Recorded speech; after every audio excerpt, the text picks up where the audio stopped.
Hello there, J Music here, and today I'll be talking about the 60th Disney animated movie and musical, Encanto. As always, I will go into spoilers in this review, so if you haven't watched the movie and you don't want to be spoiled, click off the video and come back when you have watched it. But if you have already watched the movie and maybe you just don't care about spoilers and all, feel free to continue on the video. This movie takes place in the mountains of Colombia and centers on the Madrigals, who are a multi-generational family and each granted with magical gifts, all except Mirabel, who is the main character of this movie. So what did I think about this movie? And long story short, I enjoy it a lot. First, let's get into the good. And first off, the animation of this movie was amazing. Other than that, this movie has great themes, powerful message, and as a musical, as it has great songs written by Lin-Manuel Miranda, who is continuing his streak from movies like We War, In the Heights, and Tick Tick Boom.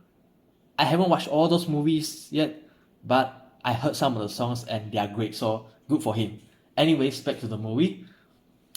And this movie works so well for me because there was a set of characters that I could really relate to, and that was what drew me in. This movie didn't just tackle the themes of generational family trauma, it also tackles other themes, a lot of other lessons, a lot of other morals. And I think this is done quite well because they did it through the characters. Through the characters, it shows us some flaws we might have, some flaws in the life we might have. For example, Mirabelle, the main character of this movie, she is the type of character that is always trying to impress others, to live up to others' expectation, to try to make out of what she thinks that she's not doing enough. And I think that for some of us, we might be doing that. And for another character like Lucia, a character that is always trying to be strong on the outside, even though she may be emotionally weak inside or crumbling inside even.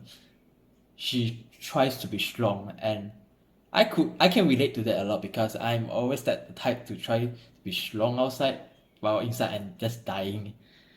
So I can relate to that. Another character would be Isabella, and her characters tells a story of a character that always wear a fake face on the outside, but she's not truly being herself in front of others. And again, I can relate to all of the characters, the flaws they have, all of that. I can relate to all of that so well. And because of that, it makes me connect to this movie a lot more. And other than relatable characters, this movie has quite a lot of likable and fun characters as well, such as Camilo and Dolores, which those two characters I wanted more from them, but I can understand why they didn't because the movie has a lot of character to balance already, and just adding two more to the mix would be too much. So I can understand why they didn't go for it, but I would like them if they ever do another sequel to focus more on some of the other characters if serve the story. I would like that. Another thing that I really appreciated about this movie is that it doesn't really have a villain, a bad guy. It doesn't have it. And the thing that was really the bad guy of the movie was the characters' flaws themselves that need healing and patching. The Madrigal's house was falling apart, and the magic was falling apart as the family was falling apart as well. And I appreciate that parallel that the story brought us. And I like how much the movie links to the house crumbling because the family foundation was falling apart. And it took everyone to realize what went wrong before they fix the house and the magic heal and the family healed as well, and there is that parallel again. And I think in a way it's done so well actually. Now, as this is a musical, I must talk about the music.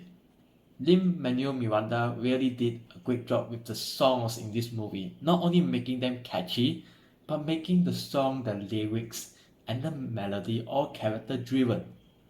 There are some melodies in these songs that were matched with certain characters, so when they come back again in later parts, I could identify that the lyrics and the melody sung was part of that character arc in a way.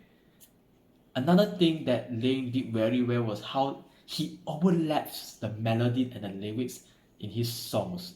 A prime example would be We Don't Talk About Bruno, which is quite popular or was quite popular, even though that it was just a 4 chord song with almost the same bass line throughout the entire song. I mean, of course, it changes somewhere here and there, but most of it is the same.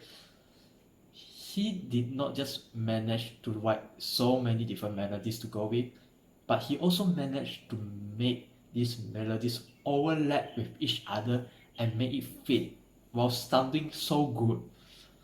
We Don't Talk About Bruno is definitely my favorite song out of the bunch, even though I like them all quite much. Of course, this movie, like all the other movies and series, isn't without its flaws. And for me, this movie could have ended in a more fleshed out way. The last song of this movie was great. It sounded great. It ties up all the character arcs in this movie. But I think that they could have fleshed out the ending more, let it drag out a bit longer, because the ending of this movie felt a bit rushed to me. But that is just my opinion, and probably just me too. But anyways, overall, I enjoyed this movie greatly. I'm sure, however, that we are going to disagree on some of our opinions because we are all different and we think different. So if you want to share your thoughts, feel free to do so in the comment section down below. Stay safe and stay tuned.